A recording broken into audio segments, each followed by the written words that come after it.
Today, I'm thankful for the opportunity to share with you.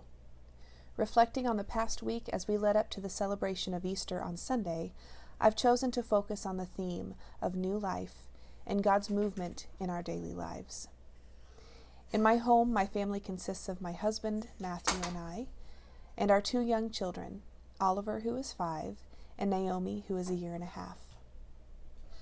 In this time of social distancing, Matthew and I have worked hard to create an uplifting, stimulating, and happy environment in our home.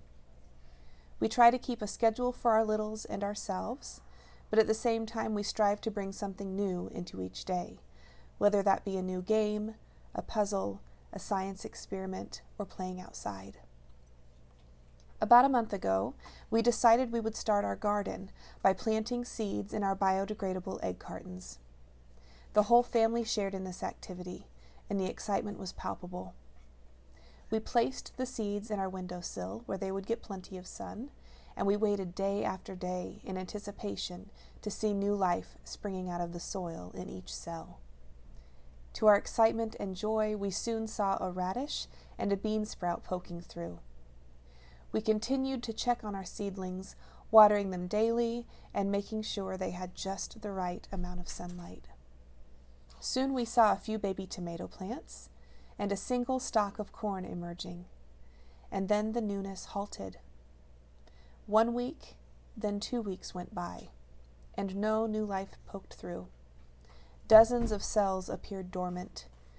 Matthew and I discussed in private whether or not we should just start over, because things did not seem to be happening in the time we expected. And then it happened.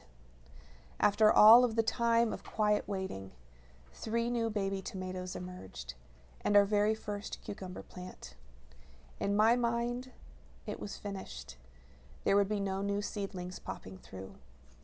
But God's creation continues to grow and develop, bringing excitement, joy, and anticipation to my family's mornings.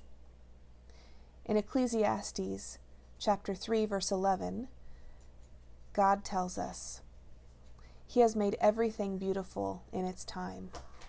He has also set eternity in the human heart, yet no one can fathom what God has done from beginning to end." This experience has become a new addition to my continuing testimony of God's work in my life.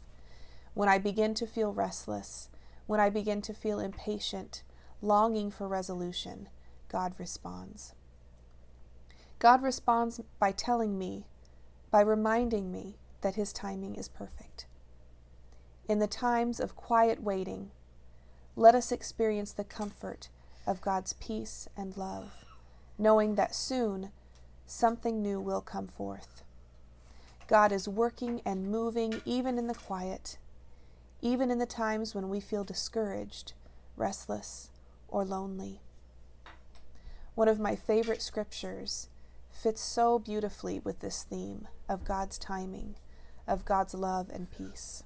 It comes from Jeremiah chapter 29, verse 11. "For surely I know the plans I have for you, says the Lord, plans for your welfare and not for harm, to give you a future with hope." My prayer for you today is that you continue to find peace and comfort, knowing God is moving with us now and preparing the way ahead of us. God's timing is perfect, and God's love for you is immeasurable. Be safe, be well, and be blessed.